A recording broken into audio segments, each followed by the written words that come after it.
महाराज, पन्हाळगडावर किल्लेदार हिरोजी फर्जंद आहेत आणि किल्ल्याच्या हिफाजतीसाठी बाबाजी डमडेरे. त्याची कल्पना आहे आम्हाला. मी म्हणत होतो की युवराजासनी दिलेर खानाच्या छावणीतून जर आपल्या माणसांनी बाहेर काढलं तर गाठायला पन्हाळगड सोयीचा आहे. पन्हाळगड खरंय, सर्व बाजूनी मजबूत आहे तो. कारण युवराज जर दिलेर खानाच्या छावणीतून बाहेर पडलं तर दिलेर खानाची फौज त्यांचा पिच्छा करणार. दिलेर खान तर चवताळेलच. महाराज, मला असं वाटतंय की आधी आपण हिरोजीरावांना सावध करावं का? अवश्य करा. हिरोजीरावांना सावध करा. गडावर दारुगोळा चोख ठेवा. धनधान्य साठाही मुबलक असू द्या, त्यासाठी आम्हीच पत्र देऊ आमच्या सही शिक्क्याचं. मग तर कामच झालं महाराज. आणखी नाही, दिल्लीहून येणाऱ्या वाटांवर आपल्या हिरांचं जाळं पसरवून ठेवा. औरंगजेब आणि शहजाद्यांच्या खलित्यांचा मजकूर आम्हाला कळला पाहिजे. जी महाराज.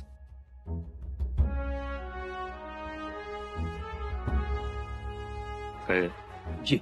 आणखीन काही शंका नाही. सुनबाई,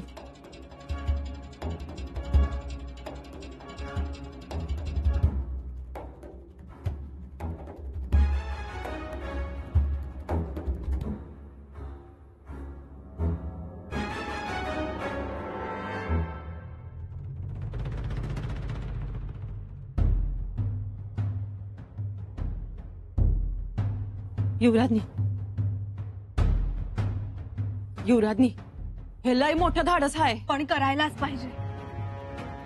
आम्ही गेलो, आम्ही भेटलो तर युवराज हा वेडा हट्ट सोडतील आणि स्वराज्यात पुन्हा परत येतील. तर आम्हाला वाटतं हे धाडस आहे, कारण दिलेर खान लय वाईट आहे, सावध आहे. म्हणून आपण लाडी, आम्ही भोसल्यांची सून झालो ते फक्त मिरवण्यासाठी? महाराजांनी आम्हाला कुलमुखत्यारांचा हुद्दा दिला. या हुद्द्याने आम्ही अनेकांचे संसार सावरले. युवराजांनी आम्हाला श्री सखी राज्ञी जयती म्हटलं. ते कशासाठी? फक्त मोहरून जाण्यासाठी? नाही लाडी, युवराज आता संकटात आहेत. त्यांच्यासाठी आम्हाला आमच्या डोईवरचा पदर हा कमरेला खोचलाच पाहिजे. तसं मला बी वाटते युवराजनी. पर हा लाडी, आऊसाहेबांनी आम्हाला पोटाशी धरलं.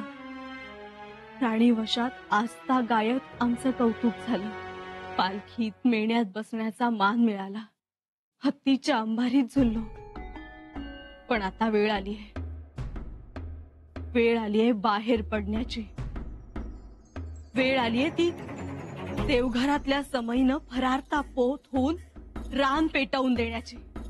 युवराजनी, लाडी, आम्हाला युवराजांशिवाय काहीच सुचत नाही ग. त्यांना स्वराज्यात परत आणल्याशिवाय आम्ही स्वस्थ बसणार नाही. फार सावधपणानं प्रसंगी मरण पत्करू आम्ही, पण युवराजांना स्वराज्यात आणूच.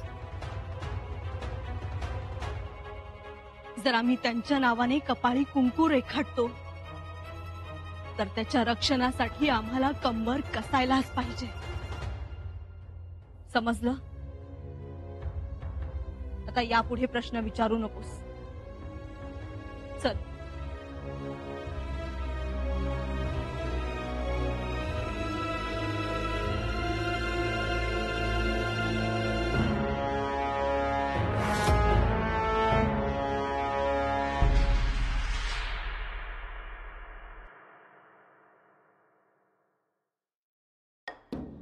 धाराऊ, सूनबाई तर म्हणाल्या धाराऊंची तब्येत ठीक नाही म्हणून. धाराऊ, राणी साहेब, तुम्ही? तब्येत कशी आता? म्या बरी आहे. माझ्या तब्येतीला काय धाड भरलीये? पण सूनबाई सांगत होत्या धारात त्याची तब्येत ठीक नाही म्हणून. सुनबाई, त्या कुठं भेटल्या तुम्हासनी? बाहेरच पाचाडला आऊसाहेबांच्या समाधीच्या दर्शनासाठी निघाल्यात. समाधीच्या दर्शनाला त्या दिवस मावळताना जातात. आज अचानक अधेमध्ये समाधीच्या दर्शनाला? कुठेही धारावला आजारी पाडून. काय ग, आता ते मला तरी काय माहित व. सुनबाई कुठं गेले खरं सांग. मला खरंच ठावं नाही. आमचं राहू दे, पण धाकट्या बाई साहेबांशी त्या काही खोटं बोलून जाणार नाही. आणि जर त्यांच्याशीही खोटं बोलून गेल्या असतील तर मात्र पाणी कुठंतरी मुरतंय. त्या तसं खोटं बोलणार नाहीत. समाधीच्या दर्शनासाठीच गेल्या असतील. भवानीबाई उठायच्या आत येतीलच. यायलाच पाहिजे. आमचंही काम आहे त्यांच्याकडे. एक पत्र त्यांच्या सही शिक्क्याने पाठवायचं आहे.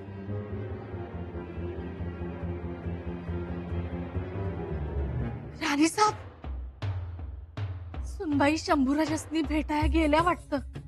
काय? शंभूराजेंना भेटायला? वय,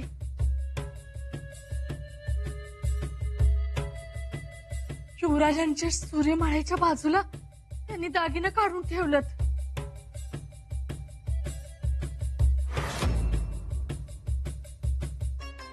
अगं बाई, परवाच आम्ही हार दिला होता त्यांना. हरव, पण तुला असं का वाटतंय? सुनबाई जाण्याबद्दल काही म्हणाल्या होत्या? नाही नाही, म्हणजे म्हणत होत्या भवानी बाळाला आमच्याशिवाय राहायची सवय करा. आणि आणखी म्हणत होत्या आम्ही युवराजांनी जाऊन समजवतो. याचा अर्थ त्या गेल्या. पण त्या असं म्हणाल्या म्हणजे जातीलच असं नाही. आता तरी आंधळा विश्वास बंद करा धाकट्या बाई साहेब. त्या गेल्या.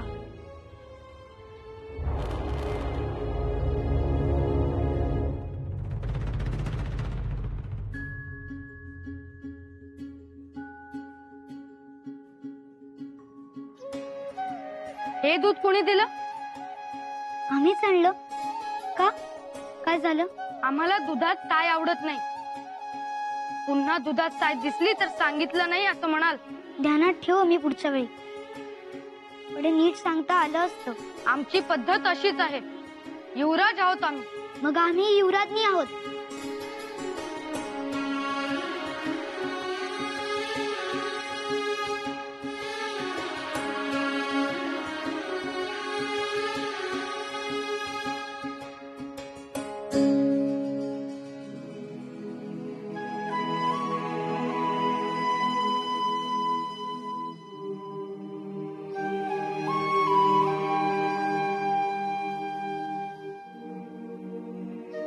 दादासाहेब, आज सकाळपासून चित्त थाऱ्यावर दिसत नाही तुमचं. दूधही घेतलं नाही. अक्कासाहेब, आज येसूबाईंची खूप आठवण येते हो. म्हणजे हा मामला आहे तर. अक्कासाहेब, नवऱ्याच्या आठवणीत बायको व्याकुळ होते हे आम्ही ऐकलं होतं, पाहिलं सुद्धा होतं. पण बायकोच्या आठवणीत नवरा व्याकुळ होतो हे आज आम्ही पहिल्यांदा पाहतोय. रायगडावर गेल्यावर आम्ही सगळ्यांना सांगणार आहोत. अक्कासाहेब, बरं, व्याकुळ होणारा नवरा कोणी साधा सुद्धा नाही. हा, स्वराज्याचे युवराज आहेत. पण जिच्यासाठी व्याकुळ झालोय ती बायको तरी कुठं साधी सुधी आहे. हो का? मग सतत स्वराज्याचं स्वप्न असतं त्यांच्या डोळ्यात. स्वराज्यासाठी कुठलंही दिव्य करायला तयार होता. स्वराज्य आणि संभाजी, एक श्वास तर दुसरा निश्वास. बघा ना अक्कासाहेब, आमच्यावर एवढे आरोप झाले, एवढे गैरसमज रायगडाचे तट चढून राजदरबारात आले, पण येसूबाईंनी कशाला जुमानलं नाही. आमच्यावरचा विश्वास जराही ढळू दिला नाही त्यांनी. एवढं खरं दादासाहेब. वहिनीसांची मोठी साथ तुम्हाला. ती तर आहेच. खर तर येसूबाईंना रायगडावर अजिबात करमत नसेल, कारण जाणाऱ्या खबरा खूप त्रास देणाऱ्या आहेत, छळणाऱ्या आहेत. काय करत असतील त्या? आम्हाला भेटण्यासाठी खूप अधीर झाले असते.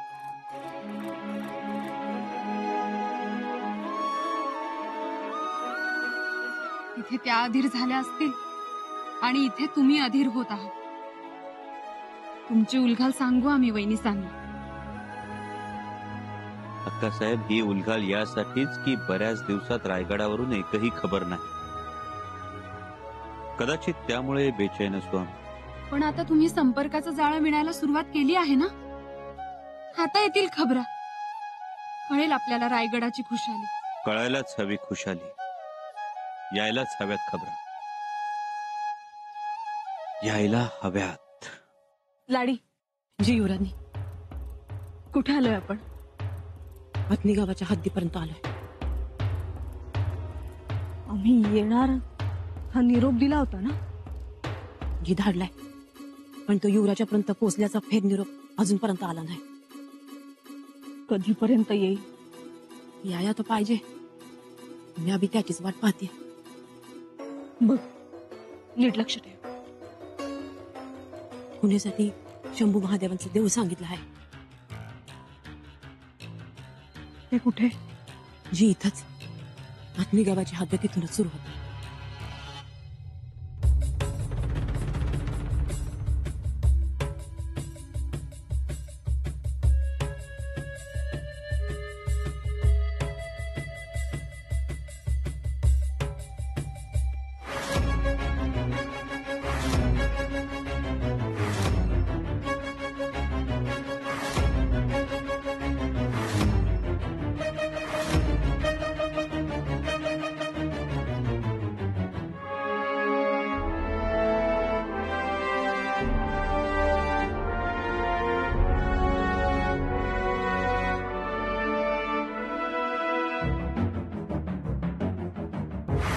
मुल्ला अहमद, आज हमारा शतरंज खेलने को बहुत दिल चाह रहा। सुभान अल्लाह, चलिए फिर आज हम खेलते हैं आपके साथ शतरंज। अरे मुल्ला, तुम कहाँ अपनी अकल लड़ाओगे?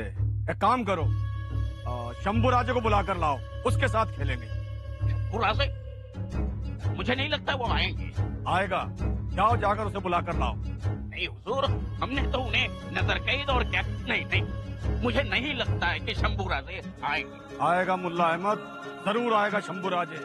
कैसे नहीं आएगा, हम देखते हैं। जाओ जाकर उससे कहो कि उसे दिलेर खान ने बुलाया है शतरंज खेलने के लिए। जी हुजूर। युवराजनी, इथून पुढे हथनी गावाची हद्द सुरू होते. ते बघा, गाव दिसते. आणि छावणी? छावणी गावाच्या पल्ल्यात बसली, लांब तुटटाक. पण मग तिथपर्यंत कसं पोहोचणार? तसं नाही जाता येणार युवराजनी. आपण इथं थांबलोय असा निरोप धाडलाय. आपण जर पुढे गेलो तर मग चुकामुक होईल. अगं मग भेट कधी होणार? गडबड करू नका युवराजनी. युवराजासनी निरोप पाठवला आहे. त्यांचा निरोप येईपर्यंत थोडा बहुत उशीर होईल. खात्रीच्या माणसाकडून निरोप दिलाय ना? जी युवराजनी. लाडी, पण मग भेट कधी होणार आमची? युवराजांचा निरोप येई पावतर आपल्याला इथंच थांबावं लागेल.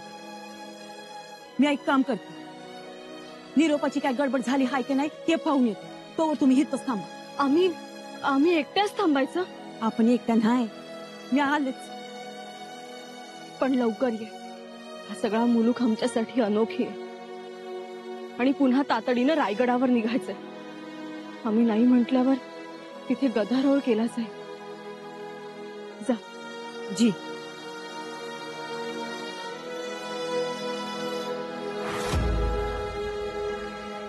गदारोळ होईल असं वागायचं, मग गदारोळ होणारच ना. काय जी राणी साहेब नाहीत ना आसपास? खोटच होतं ना समाधीचं दर्शन. आऊ साहेबांचं नाव सांगून गड उतरले. युवराजही न सांगता गेले आणि याही न सांगता गेल्या. आता काय होईल? काय होणार? आधीच राणूबाईंचा घोर लागला होता आणि आता यांचाही घोर लागलाय. या सगळ्याला तुम्ही सगळेजण जबाबदार आहात. धाकट्याबाई साहेब, अहो कोड कौतुक करावं, पण किती?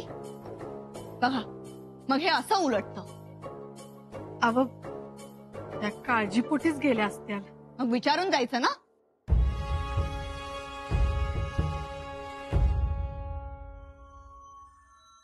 ऐकलत ना महाराज, आपल्या कानावर आलंच असेल.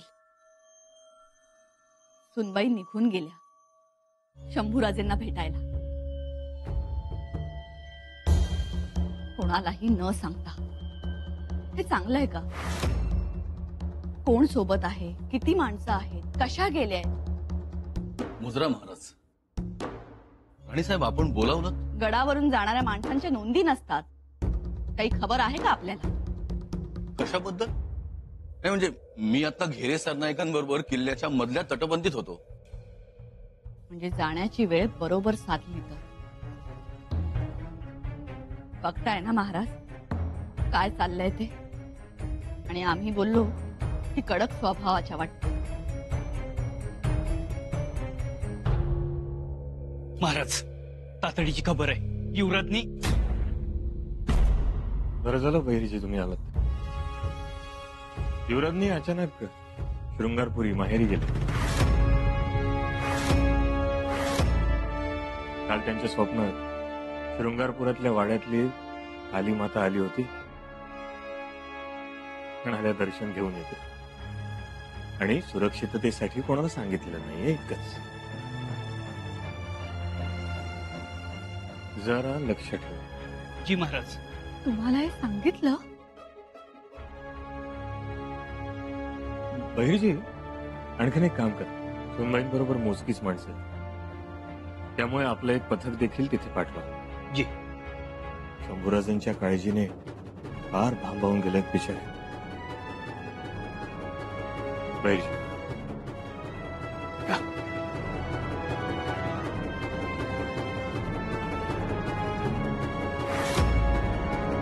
महाराज, युवराजनी शृंगारपुरास गेले नाहीत.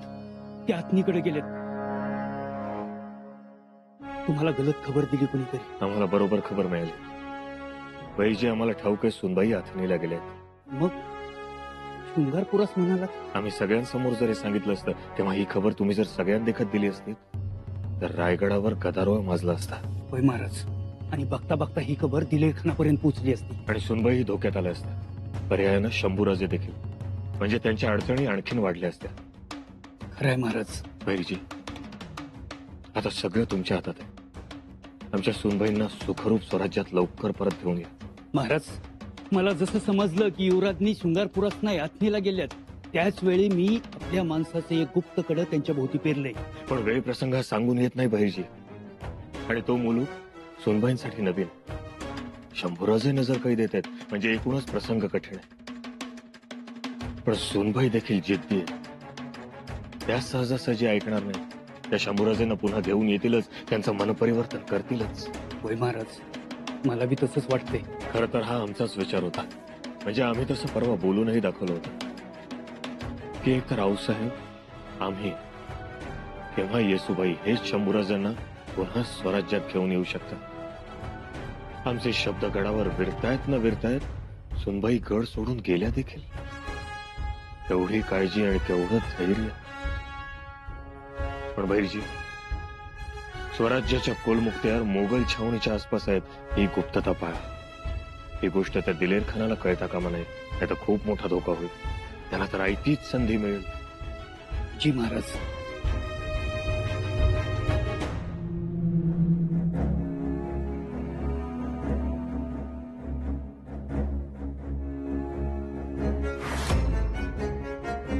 औरत? कौन है ये औरत? औरत!